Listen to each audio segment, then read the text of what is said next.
There are nights when the world goes quiet, and the silence isn't peace. It's pressure. That's when existential angst arrives, not with a bang, but with a question. What am I doing with my life? Existential angst is that deep, gnawing feeling that life might be meaningless, that your routines are hollow, that you are a small, temporary spark in an indifferent universe. It's not depression, though they often dance together. It's not fear of dying either. It's the fear of not fully living. This idea has its roots in existential philosophy. Soren Kierkegaard first gave it a name.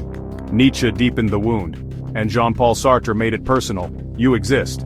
And then you're left to figure out what to do with that terrifying freedom. You see, other animals are born with purpose coded into their DNA: eat, run, reproduce, survive. But humans?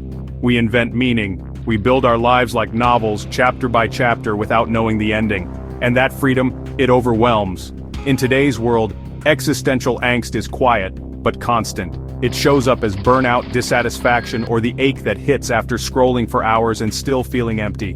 We compare lives, we chase goals, but deep down we whisper, is this all there is? Here's the thing, existential angst is not your enemy, it's your wake-up call. It means you're alive enough to question, to care that life has meaning, to dare to define it on your own terms. So what do when the void stares back? You create, you connect. You take the absurdity of life and mold it into art, laughter, friendship, and movement. You give meaning where there was none. Even Camus, the philosopher of the absurd, said, "In the depth of winter, I finally learned that within me there lay an invincible summer." Existential angst says, "You're just a speck."